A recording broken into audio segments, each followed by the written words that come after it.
दर्शकों नमस्कार। कार्यक्रम में आपका बहुत बहुत स्वागत है। मैं हूं योगीराज योगेश और मेरे साथ हैं जाने माने ज्योतिषाचार्य डॉक्टर आचार्य राजेश। आचार्य जी, प्रोग्राम में आपका बहुत बहुत स्वागत है। धन्यवाद। और मित्रों, पूरी देश और दुनिया में इस समय उथल पुथल मची हुई है। हाल ही में हमने देखा कि बांग्लादेश में तख्ता पलट हो गया, लेकिन इन सब चीज़ों को ये मानकर न चला जाए कि ये किसी दूसरे देश में घटनाएं हो रही हैं। इन सारी घटनाओं का कहीं ना कहीं संबंध भारत से ही है।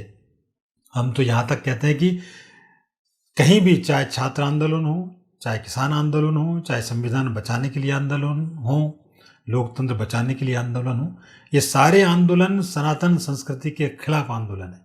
ये हिंदुओं के खिलाफ आंदोलन है और इसीलिए दुनिया में जो भी हो रहा है वो ये पक्का मान कर चलें कि ये हिंदुओं के को लेकर ही हो रहा है और ये घटना इस बात की गवाह है। तो आज का पूरा वीडियो इसी पर केंद्रित हुए है कि पूरी दुनिया में आखिर सनातन के पीछे क्यों बड़े बड़े कंट्रीज पड़े हुए हैं, क्यों भारत को अस्थिर करना चाहते हैं और भारत का स्टैंड क्या होना चाहिए, हिंदुओं की भूमिका अब क्या होनी चाहिए। तो इस पूरे विश्व परिदृश्य पर आज हम चर्चा करेंगे। खासतौर पर जो एक विश्व युद्ध चल रहा है पूरी दुनिया में अलग अलग कंट्रीज में, उसमें भारत को भी जबरन घसीटने के प्रयास अंतर्राष्ट्रीय स्तर पर हो रहे हैं। तो समझ लीजिए कि ये वीडियो कितना महत्वपूर्ण है। सीधे चलेंगे डॉक्टर आचार्य राजेश जी के पास।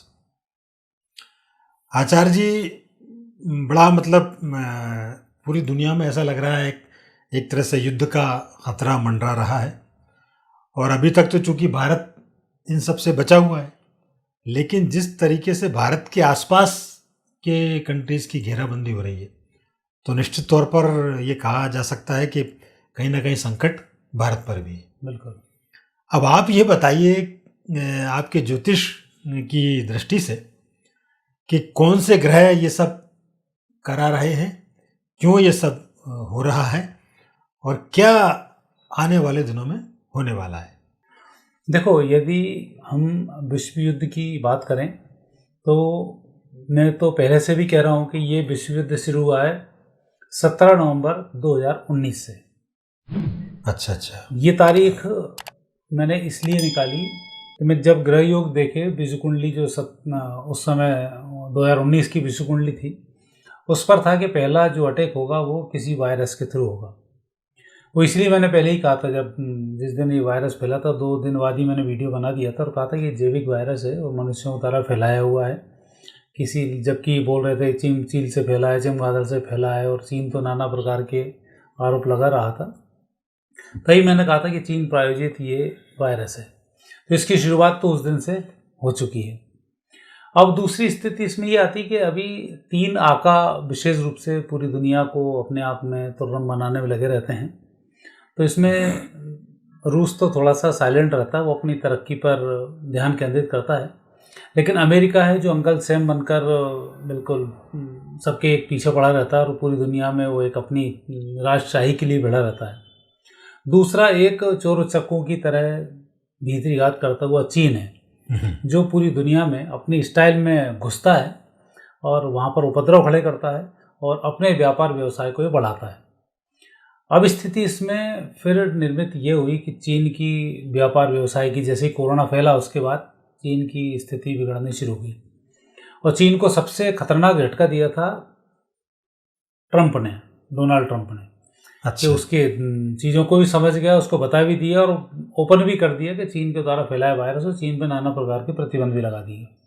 और यही कारण है कि चीन फिर अमेरिका में घुसा और उसने ट्रंप को हराने का कार्यक्रम शुरू करा दिया और चीन ने अपनी सत्ता वहाँ पर वापस उठा दी। बाइडेन चीन का ही आदमी की, उसका लड़का चीन के साथ व्यापार व्यवसाय करता, बहुत लंबा व्यापार है उसका। दूसरा, अब भी चीन वापस, जैसी बाइडेन फिर आया और बाइडेन जो देश आज ये बात करता है अपने संविधान को बचाने की, अपने लोगों को बचाने की, बाहर के लोगों को भगाने की, वो एक राष्ट्रीय बात करता है। तो यहाँ पर चीन सीधा सा उसके बीच में उतरता है। संविधान को उस व्यक्ति से खतरा है, इस व्यक्ति के आने से पूरे देश को खतरा है, पूरा देश डूब जाएगा। जैसे कैंपेन एक इंडिया में चलाया था, ऐसा ही कैंपेन यहाँ पर चलाना शुरू कर देते हैं। तो जो अब विश्व की स्थिति लगातार बन रही है और जिस तरह से तीन शक्तियाँ बड़ी तेज़ी से काम कर रही थी।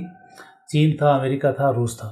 लेकिन इसी बीच में मोदी सरकार के आने के बाद भारत का जो प्रभाव जिस तरह से बढ़ा है और पूरा व्यापार चीन का टूटकर भारत की तरफ शिफ्ट हुआ है।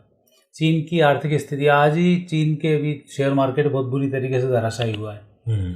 तो ऐसी स्थिति में चीन को सबसे बड़ा खतरा भारत से हुआ, अमेरिका को सबसे बड़ा खतरा भारत से हुआ। तो अमेरिका और चीन ने मिलकर सबसे पहले भारत को परेशान करने के लिए आप क्या करोगे, तो जो आसपास के देश हैं यहाँ पर परेशानी खड़ी करना शुरू करो और यहाँ के लोग भागेंगे, इंडिया में आएंगे। और इंडिया में इस तरह से उसने विपक्ष को खरीदा हुआ है, इस तरह से उसने काम किए हुए हैं कि यहाँ पर आप कोई भी आए और सरकार ने किसी भी व्यक्ति पर अटैक किया या किसी को उसने परेशान करके या किसी भी व्यक्ति को उसने न्याय संगत तरीके से भी पकड़ा तो तत्काल न्यायालयी शरण में पहुंचना, जाना, आतंकियों को बचाना, उनका समर्थन करना, ये पूरा काम चीन करता है।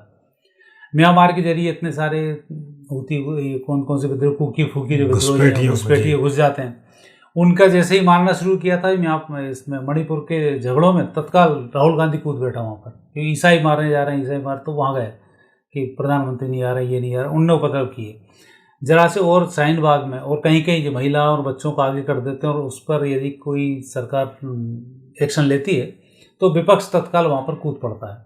तो ये जितनी भी घटनाएं घट रही हैं, ये घटनाएं ग्रह योग में ही हैं, क्योंकि अभी जो वर्ष कुंडली 2024 की हम निकालते हैं तो 2024 की वर्ष कुंडली में विशेष जो संकट है, एक तो अभी शनि का संकट है कि शनि अभी बकरी चल रहा है 14 नवंबर 24 तक। तो उसी बीच में 29 जून के बाद घटना घट गई, उन्होंने बांग्लादेश को पूरा लिया और बांग्लादेश की सत्ता को वहाँ से गिरा दिया। शेख हसीना को किसी भी देश ने, मुस्लिम बोलते हैं हम भाईचारा का नारा लगाते हैं, किसी भी भाईचारे ने कोई ने चारा नहीं डाला शेख हसीना को, भारत ही आखिर में इनके काम आया। जहाँ भी संस्कृति में जो भी डूबता है भाग के भारत आता है, भारत उसको शरण देता है। तो ऐसी जो स्थिति बनना शुरू हुई, अब अगला नंबर भी पाकिस्तान का आने वाला है, श्रीलंका की आपने दुर्गति देख ही ली। तो ये पूरा जो भारत को जिस तरह से घेरा जा रहा है, तो ये घटना भारत को घेरने की ही है और आने वाले समय में भारत को उकसाएंगे भी। संवेदनशीलता नहीं बरती गई तो इनकी बड़े प्रयास हैं कि, वैसे तो बड़े इन्होंने प्रयास किए कि लगातार अब चीन एक सर्जिकल स्ट्राइक इंडिया इन पे आतंकियों को और करे और हम फिर इसको विश्व युद्ध की तरफ धकेल दें, जैसा कि रूस को उकसाकर यूक्रेन युद्ध में धकेल दिए, इजराइल के थ्रू वहाँ अटैक कराना शुरू कर दिया, अजरबैजान आर्मेनिया को उचकाना शुरू किया। तो ये स्थिति भारत के खिलाफ लगातार नेगेटिव जा रही है और परिस्थिति ऐसी ही बन भी रही है। आचार्य जी, जो आप बता रहे हैं, जो शनि जो बकरी चल रहा है, ये किस राशि में बकरी है, कब तक बकरी है और फिर मार्गी कब होगा और तब इसके क्या परिणाम होंगे? इसमें तो भारत में विश्व की जो कुंडली है इस साल की 13 अप्रैल 2024 को विश्व कुंडली बनी है रात को 9:02 पर। तो ये वृश्चिक लग्न में इस विश्व का योग है और शनि और मंगल है चौथे स्थान पर कुंभ राशि में, और शनि कुंभ राशि में ही बकरी है। जब कुंभ में बकरी होता है तो तृतीय स्थान की रेल देता है। शनि मंगल का जब भी योग बनता है, सामान्य भी योग बन जाता है तो भी मार्केट में जाता है। भारत में सर्जिकल स्ट्राइक होना और कारगिल का युद्ध होना, ये सब शनि मंगल के बकरी होना, शनि मंगल की दृष्टि होना, शनि मंगल के मार्गी होना, इस राहु मंगल का योग बनना, अंगारक योग बनना, ये उसी बीच में हुए हैं। मंगल होगा मार्केट मचेगी और शनि मंगल इसमें साथ साथ हैं। तो जो शनि गया है 29 जून 24 से 14 नवंबर 2024 तक, शनि है चौथे स्थान पर। शनि चौथे स्थान का स्वामी भी है, चौथे स्थान पर विराजमान भी और मंगल के साथ विराजमान है और मंगल लग्न का स्वामी है। लग्न का ज्योतिष में बहुत बड़ा महत्व होता है। जो व्यक्ति का स्वास्थ्य, व्यक्ति का पराक्रम, व्यक्ति का शरीर, ये सब लग्न से ही देखा जाता है। व्यक्ति की दृढ़ता, तो दृढ़ता और इन सब का स्वामी है मंगल, जो चौथे स्थान पर है। चौथा स्थान मंगल के लिए बहुत बेहतर नहीं होता है और वहाँ विराजमान है शनि।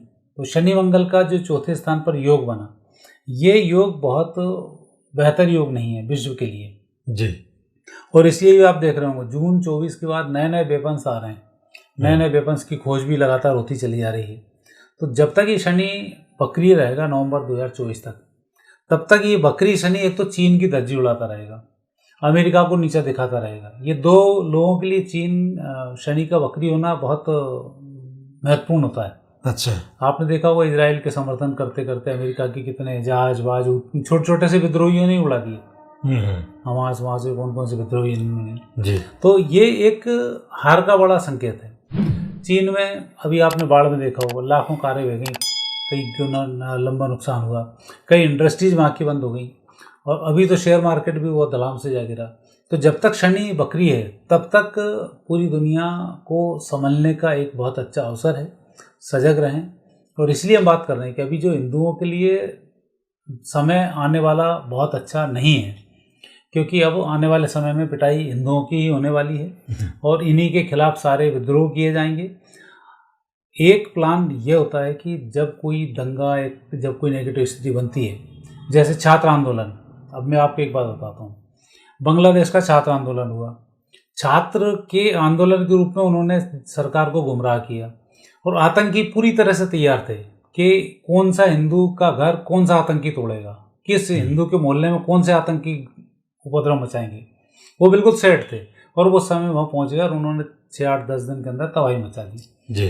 क्योंकि उन्हें पता है 10 से 15 दिन बाद तो दुनिया सजग होने लग जाएगी। मानव अधिकार वाले भी जो सोते रहते हैं शहद चाट के, वो भी हो सकता, वैसे तो जागृत नहीं होते हिंदुओं के खिलाफ, यदि हिंदू कोई किसी का कुछ करेगा तो मानव अधिकार वाले जग जाते हैं। बिल्कुल, नहीं तो अभी नींद की गोली खा के सोए हुए पड़े हो, कोई मानव अधिकार अभी कहीं दिखा नहीं है अभी तक। बिल्कुल बिल्कुल। तो ऐसे जो आतंकी हैं वो प्री प्लान तरीके से 8-10 दिन में ही पूरा खात्मा कर देते हैं। कुछ आतंकियों की व्यवस्थाएं होती हैं सरकारी संपत्तियों को लंबा नुकसान पहुंचाना, तो वो 1000-1500 उसमें होते हैं, तो सीधा उनका एक ही काम है, जहाँ सरकारी संपत्ति दिखती है उसको नुकसान पहुंचाओ, आग लगाओ, तोड़ फोड़ मचाओ, डंडे हथियार सब होते हैं उनके पास में।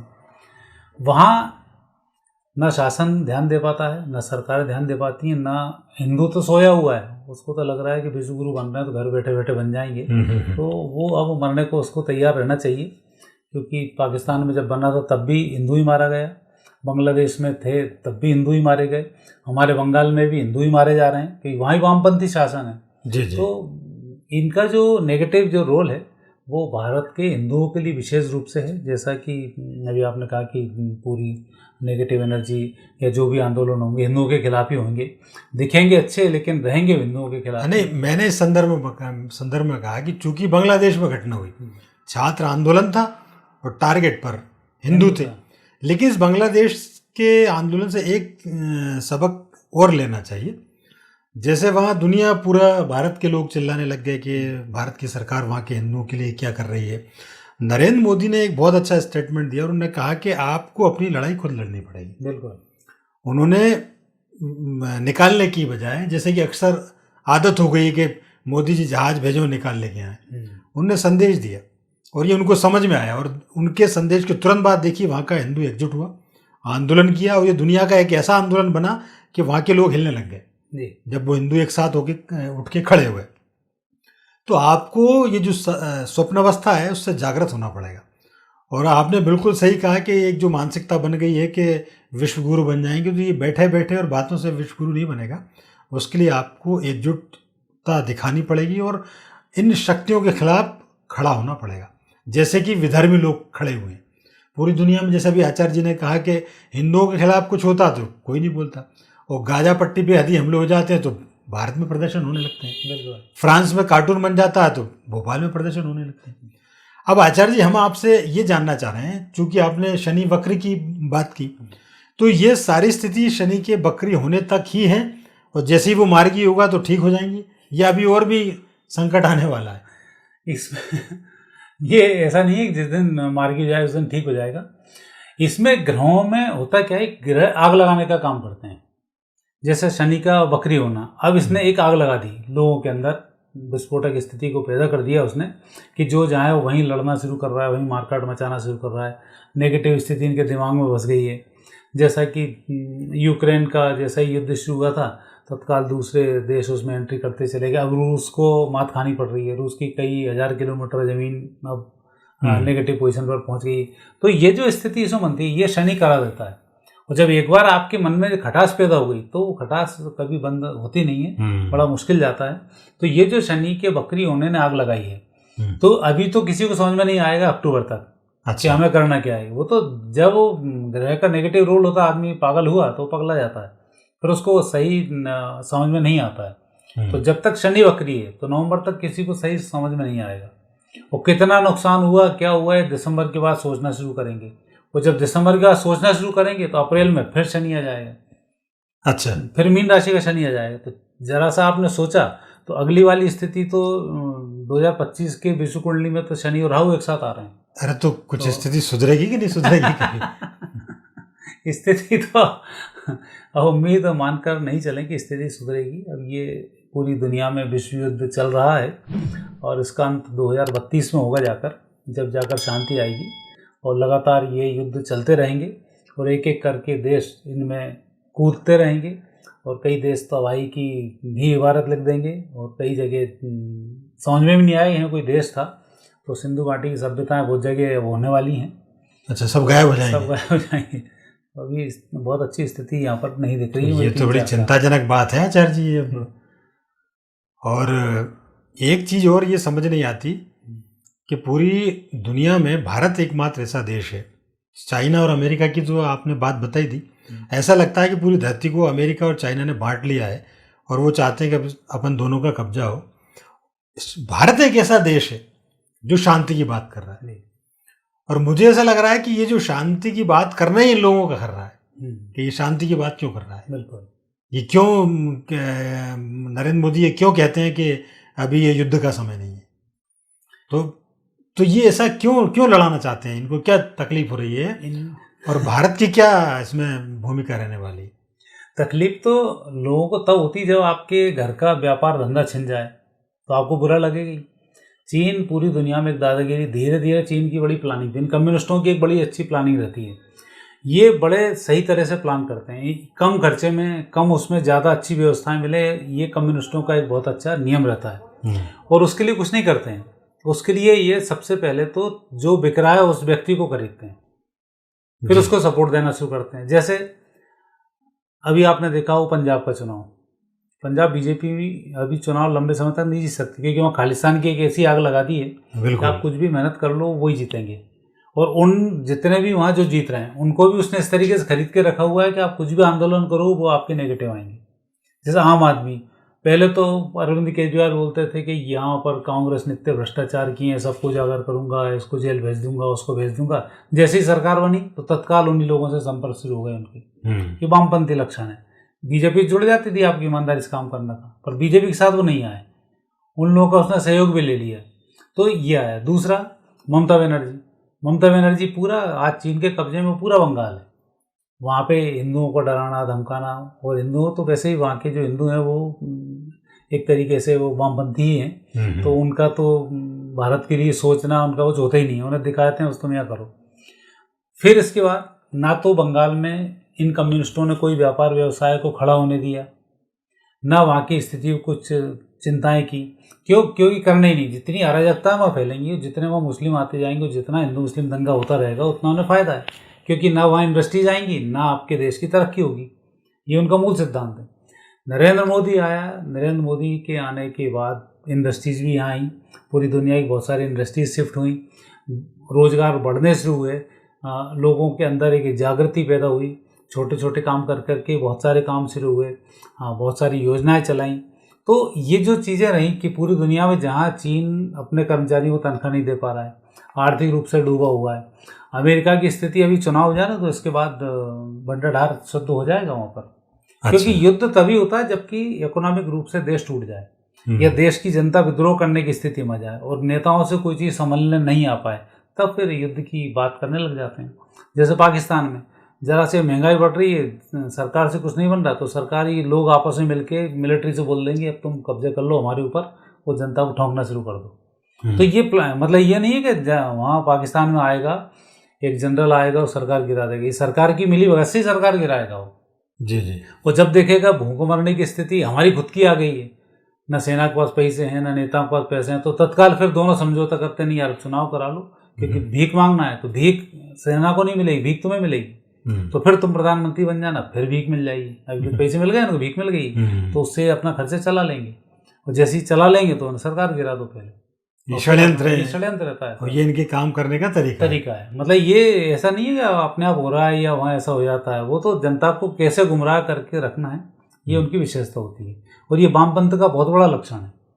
वामपंथी इसी बात को लेकर चलते। वामपंथी एक कथा आती है वामपंथ के इसमें, कम्युनिस्टों में, कि कैसे कंट्रोल किया जाए। तो ये क्या करते, जैसे बंदर है, बंदर में जो एक मल्लू बंदर होता है जो सबको कंट्रोल करता है, तो ये क्या उस बंदर को पकड़ लेते हैं और उस बंदर को ट्रेंड कर देते हैं, बाकी बंदर इनकाउंटर में जाते हैं। तो ऐसे ही जो व्यक्ति ज़्यादा खुरापाती है, घर के खिलाफ जा रहा है, उसको पकड़ लेते हैं और उसको पकड़ने के बाद उसको सपोर्ट देना शुरू कर देते हैं। अरविंद केजरीवाल कहीं भी बकबक करेगा मोदी के खिलाफ, राहुल गांधी मोदी के खिलाफ, जबकि तुम्हारी ना उसके लेवल की वैल्यू है, ना तुम शब्दों का ध्यान रख रहे हो, बदतमीजी वाली बातें कर रहे हो, बिल्कुल ऐसे प्रधानमंत्री के लिए जैसे शब्द यूज कर रहे हो। ये क्या है, ये जानबूझ के उसको उकसाना ताकि वो हमारे ऊपर कोई रिएक्शन करे तो जो धूर्त जनता होती है वो फिर उनके पाले में चली जाए। जनता में धूर्त लोगों का चयन करते हैं ऐसे वो कि कितने धूर्त हैं, तो वो ऐसे लोग ढूंढ लेते हैं और उसमें फिर उपद्रव। नहीं, आप ये देखिए ना कि बांग्लादेश के हिंदुओं को लेकर पूरे देश में चिंता है और ये गाजा के मुसलमानों को लेकर चिंता जताते हैं। राहुल गांधी, अरविंद केजरीवाल जय फिलिस्तीन के नारे लगा देते हैं यहाँ पे ओबीसी संसद में, लेकिन हिंदुओं को लेकर कोई अभी तक कोई बात नहीं कर रहा। इवन जब प्रधानमंत्री तीसरी बार बने नरेंद्र मोदी, तो राहुल गांधी भैया ने बधाई नहीं दी उनको। और ये अभी बांग्लादेश में नई सरकार बनी, सबसे पहले बधाई दी। नहीं, दूसरी सरकारों में विपक्ष के नेता के नाम पे बधाई भेज रहे, जबकि उसका कोई नियम नहीं। हालांकि ये तो संस्कारों की बात भी है, यदि माँ बाप ने संस्कार दिए होते तो जो संस्कार जैसे मिले, तो संस्कार बता रहे हैं व्यक्ति के क्या है। एक शराबी कहीं से निकल के आएगा तो किसी व्यक्ति से भलवंसात की बात वो कर ही नहीं सकता। तो जहाँ के जो संस्कार मिले हों उसकी बात है। दूध पी के कोई व्यक्ति आएगा, चरणामृत लेके आएगा तो जय श्री राम बोलेगा। अब शराब के नशे में आके कोई जय श्री राम थोड़ी बोलेगा। बिल्कुल, वो संस्कार हैं, तो उनका अभाव है, इसलिए हरकतें भी ऐसी हैं। बचा कुचा बाहर से कुछ उन्हें पोषण मिल रहा है तो हरकत कर रहे हैं। तो आचार्य जी, अब जैसे मान लो ये सब भारत के द्वारा गाइडेड लोग हैं जिनके की अपन जिक्र कर रहे हैं। हिंदुस्तान में कई नेता जो हैं वो चाइना और अमेरिका के इशारे पर काम कर रहे हैं।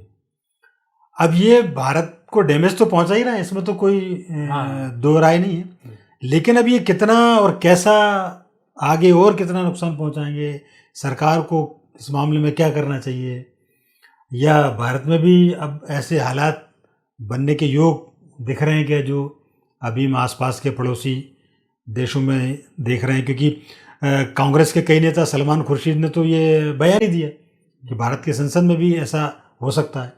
और शाहीन बाग हुआ, किसान आंदोलन हुआ, ये सब उसी का एक हिस्सा भी हैं कि लाल किले पर ही खालिस्तान का झंडा फहरा दिया।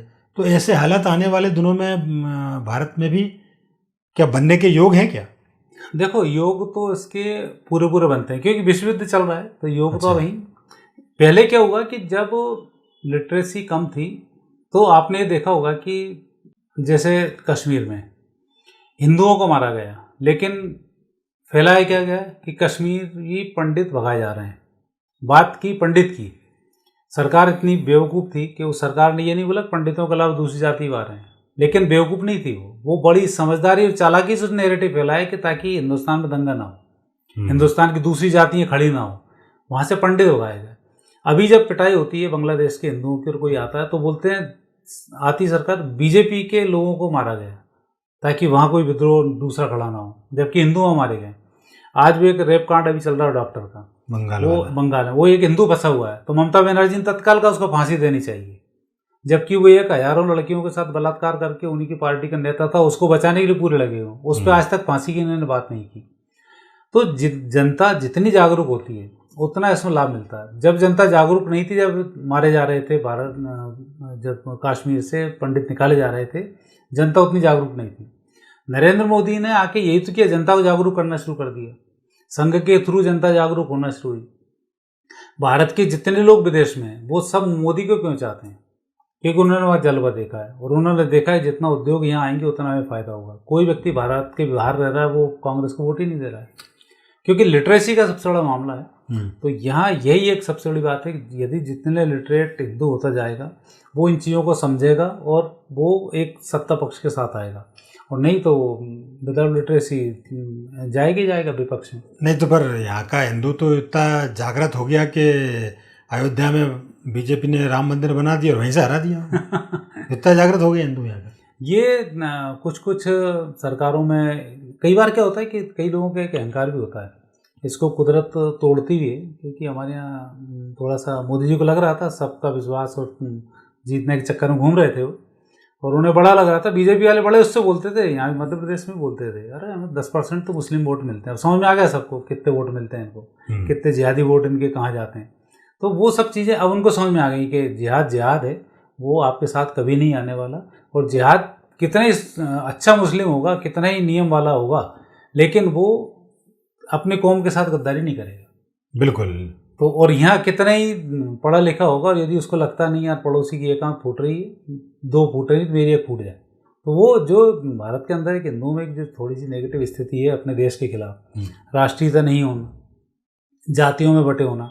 अभी राजस्थान में तो राजपूतों के कारण ही हार गए। यदि आप राजपूत वोट की बात करोगे तो वहाँ जरा से किसी एक सांसद ने वो बोल दिया था कि यहाँ के राजपूतों ने मराठों का साथ नहीं दिया तो ये गद्दारी थी। तो वो सांसद के खिलाफ लगने के लिए मोदी से बोल रहे हैं तुम माफी मांगो नहीं तो हम वोट नहीं देंगे। बिल्कुल। अब सांसद ने बोला मोदी से माफी मांग रहा है, वोट कांग्रेस को दे रहा है, या कई वोट देने नहीं गए। तो अब देश के तुमने खुद ही के पेड़ पर कुल्हाड़ी मारी। नहीं तो ये तो षड्यंत्र है ना विपक्षी दलों। यही षड्यंत्र है, बस यही बात मैं कहलवाने वाला था। अब राजस्थान में राजपूत हरवा रहे हैं, हरियाणा में चले जाओ तो जाट नाटक कर रहे हैं। हाँ, तो ये जो होता है ये देश पे ही कुल्हाड़ी मारी। ये आपके खुद आज तो जाट और वाट दिख रहे हैं। अभी ये बांग्लादेश में पड़े था, कोई ने देखा था कि जाट हो भैया तो हमारे पास हो यार, तुम जाट और मुसलमान भाई भाई, यादव मुसलमान भाई भाई हम तुम्हें नहीं मार रहे हैं, दलित और मुसलमान भाई भाई हम तुम्हें नहीं मार रहे हैं। मैं देखा क्या वहाँ सही है। जब मैं ठोकना शुरू किया, पाकिस्तान ने जब मारे कितने सारे सिख मार दिए। अभी तो बोल रहे हैं सिख और मुस्लिम भाई भाई पंजाब में जो एक बढ़िया वो चल रहा है। तो सब ठोके दूसरे होने के नाते, उनके क्लियर कट सारी चीज़ें हैं कि वहाँ आप मारे जाओगे, आपके साथ नेगेटिव स्थिति रहेगी, ये आपको समझना पड़ेगा। नहीं समझोगे तो अभी जातियों के रूप में मर रहे हो, फिर कम होते जाओगे, पिटते जाओगे। बिल्कुल। इस एजेंडे को समझना पड़ेगा इस एजेंडे को, और समझ के आपको एक होना पड़ेगा, अपनी संस्कृति के लिए एक होना पड़ेगा, देश के लिए एक होना पड़ेगा। और क्योंकि अब तो पूरी दुनिया में 2 दल हैं, एक दल है राष्ट्रीय दल है और दूसरा जो दल है वो सत्यानाशी दल है। अभी भी यदि ट्रंप हार जाता है तो अमेरिका की स्थिति बहुत बुरी होनी, क्योंकि चीन वहाँ एंट्री कर जाएगा और चीन अमेरिका को निस्तेनाबूद कर देगा। अभी उनको समझ में नहीं आ रहा है चीन में अमेरिका वासियों को कि चीन इनके रूप में, बाइडेन के रूप में कितना नुकसान पहुंचा चुका है। अभी कमला हैरिस के रूप में, मुझे लगता है कमला हैरिस हो सकता बदल जाए, क्योंकि कमला हैरिस से भी ज़्यादा क्लिंटन जो है वो आ सकती है, हिलरी क्लिंटन इसमें आ सकती है एंट्री करके। अच्छा। तो वो कुछ भी स्थिति वहाँ बन रही है। तो बाइडेन को हराने के लिए भी अब यही षड्यंत्र शुरू हो चुके हैं, संविधान बचाओ संविधान करो। तो ऐसे 2 लोग हैं। अब वो बात कर रहा है कि जहाँ विदेशी लोग हमारे यहाँ आए हुए हैं उनको भगाएंगे। क्यों भगाएंगे? चीन खुद तो मुस्लिमों को वहाँ कंट्रोल कर लेता है उइगरों को ठोक पीट कर, पर दूसरे देश में घुसने के रोकता है कोई दोस्त तो ये वहाँ एंट्री कर जाता है। तो ये जो एक वामपंथ का चेहरा है, ये हर व्यक्ति को समझना होगा कि हमारे देश में हम देशवासी हैं तो ही हम कर सकते हैं। और जितने कोई बाहर से आता है उसकी आपके देश के प्रति बहुत ज़्यादा अच्छी आत्मीयता नहीं होती है और वो आपको नुकसान पहुंचाता है। पर आचार्य जी एक चीज़ और है, मान लो ये चाइना है चाहे अमेरिका है, ये चाइना भी क्या इनकी ऐसी चलती रहेगी हमेशा कि इनके भी दुर्दिन आएंगे कभी? ये देखो, ये बहुत भयंकर गूढ़ रहस्य का आपने प्रश्न पूछ लिया। इसमें 3 संस्कृति हमेशा चलती हैं, सत्व, रजस और तमस। जब तमस बढ़ता है तब ये सारी चीज़ें बढ़ती हैं। तो ये जो चाइना है तमस की संस्कृति वाला है, और तमस वाले कुछ भी जानवर खा रहे हैं, केंचुआ खा रहे हैं, ये खा रहे हैं, वो खा रहे हैं, इनके अंदर कोई दीन ईमान नहीं होता है। वो तो शुद्ध नास्तिक होते हैं। वामपंथी तो बोलते ही, हमारे श्रीवास्तव बेने विजय क्या है बोलता है, नास्तिक हूँ मैं तो, माँ बाप को ही नहीं मानता हो। तो ऐसे नास्तिक लोग पैदा हो गए तो ये तो सत्यानाशी लोग होते हैं, जिनके घर के लोग नहीं तो सत्यानाशी बन जाओ, खूब खाओ आप तो, लेकिन आप अपने घर में करो ना। नहीं, आप दूसरों के घर में नहीं।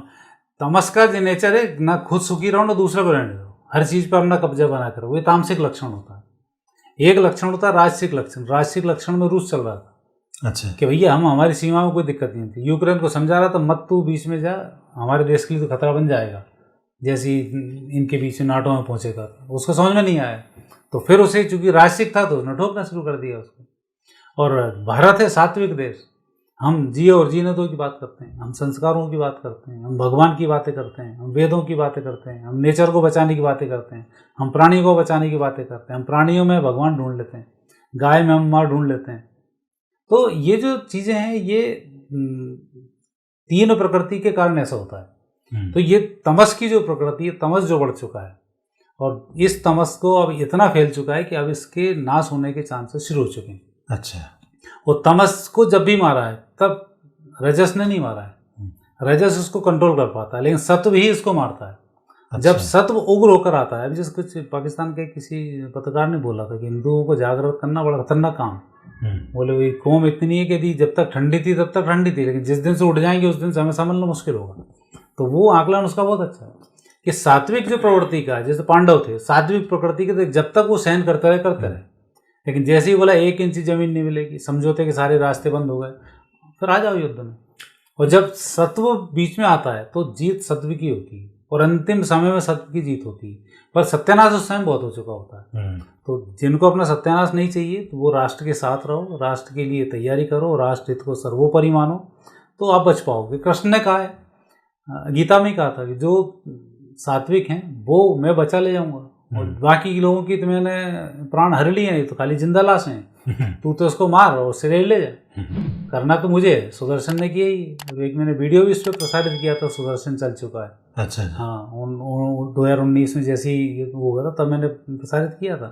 तो अब स्थिति ये बनती है, तो यहाँ जिनको बचना है उन्हें सत्व की तरफ आना पड़ेगा, भारत की तरफ आना पड़ेगा, राष्ट्रीयता की तरफ आना पड़ेगा। भगवान ने गोवर्धन जब उठाया उंगली पर, तो कई लोग लाठी ले लेके खड़े हो गए। सबको ये अहंकार था कि हमने गोवर्धन को उठा रखा है, वो उनकी उस पर था, उन्होंने कहा तुम तो आनंद के साथ रहो, और उन्होंने सबका सामना कर लिया। तो ऐसा ही होता है, जब सत्व आता है तो सत्व के साथ जो सत्व के अंदर की एक शक्ति है वो वर्क करती है। तो तमस आता है तो तमस के अंदर का एक भय होता है। अपराधी हमेशा भयग्रस्त रहता है। पुलिस सूरत देख के समझ जाती है 10 लोगों से कौन अपराधी है, 2 सपाटे देख के पता लगा लेती है कौन है, आंख से समझ जाते हैं। तो इस तमस के अंदर एक भय होता है, और रजस के अंदर भय नहीं होता, रजस के अंदर एक मित्रता होती है। जैसे शुरू से रजस है मित्रता निभा रहा है, और तमस है, तमस में अमेरिका भी आता है, तमस में चीन भी आता है। ये भयग्रस्त रहते हैं, अमेरिका को हमेशा डर लगा रहता है, ऐसा ना मेरी कब बादशाह खिसक जाए, तो डर में जीता है। ये घूस की तरह घुसा रहता है चीन, कि जैसे भी जिससे हड़प लो और अपनी जागीर को बचा के रखो, ये वो काम करता है।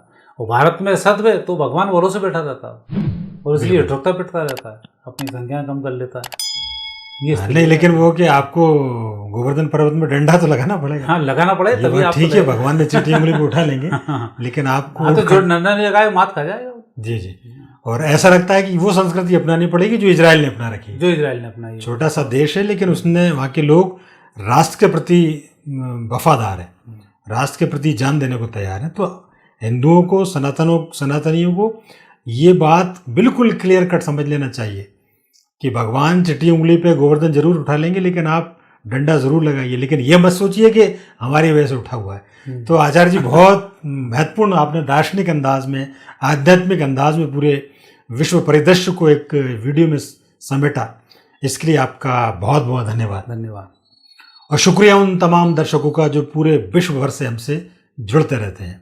ये वीडियो आपको पसंद आया हो तो लाइक करें, शेयर करें, हमारे चैनल को सब्सक्राइब करना ना भूलें, साथ ही बेल आइकन को प्रेस करें ताकि नए वीडियो से संबंधित नोटिफिकेशन आपको मिलते रहें। अगली बार फिर किसी नए विषय के साथ आपसे बातचीत होगी, तब तक के लिए आज्ञा दीजिए। नमस्कार।